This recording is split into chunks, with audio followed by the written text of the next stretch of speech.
Pagkatapos ng ilang weeks guys na pag-stay dito po guys sa may Camarines Sur, ngayong araw ay babiyahe na ulit tayo pabalik ng Manila sa Marikina.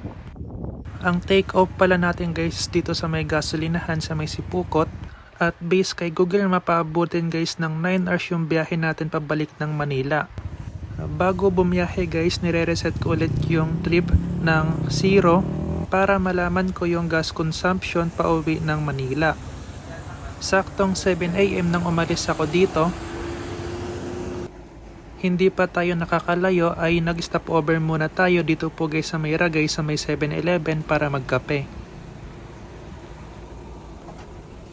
Tulad ng mga nauna nating ride, so inom ulit tayo guys nito pong Lucky Day na kope ko. Sa bawat ride ko nakasanayan ko na talaga na magkape nitong Lucky Day dito sa may 7-Eleven. At ganun pa din, maraming ginagawang kalsada dito guys sa may Bicol. Since na mahaba-haba yung biyahe natin, so napag-isipan ko na mag-CR muna. Hindi pa tayo nakakalayo, so inulan agad tayo guys dito. Safe naman yung gamit natin guys kasi naka-plastic or waterproof guys yung bag po natin. Sa almost na 3 hours na pagdadrive, so naka 90 kilometers na po tayo. At buti na lang pagdating ng Bicolandia is huminto na guys yung ulan. At dahil hindi pa ako nag-almusal, so nag-stop over muna ako dito sa may Bicolandia.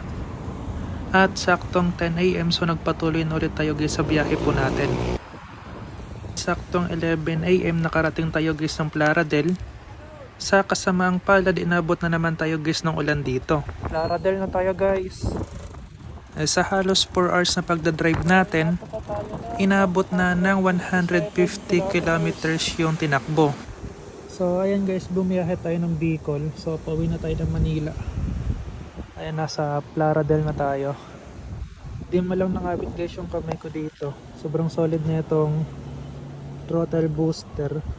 Gamit ko siya guys dito sa Bicol. So almost 10 hours rin yung biyahe natin. After ng mahaba-haba nating biyahe guys, so nakarating na tayo ng Bitukang Manok. Nakakailang daan na ako dito guys sa may Bitukang Manok, pero hanggang ngayon nagagandahan pa din ako sa spot na to. Isa to guys sa kagandahan pag nagmomotor pa uwi ng mga province or pabalik, kasi anytime pwede kayo guys makapag-stop over. Unlike sa bus, yung kalaban lang natin dito guys is yung awit. After ng ilang oras na biyahe natin guys, so meron na lang tayong travel time na 2 hours and nasa Pililla na tayo.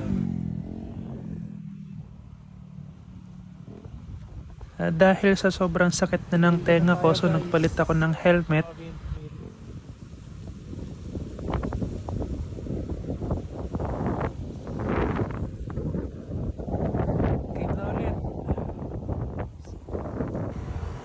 Dahil sa maaga-aga pa naman, so napag-isipan ko na tumambay muna dito sa may Pililla Rizal.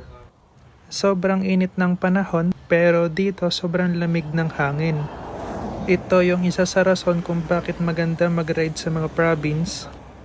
Saktong alas 5 guys ng hapon, nakarating na tayo sa may Marikina and inabot guys ng 351 kilometers. At sa may gas consumption naman, so nasa 45 kilometers per liters po siya.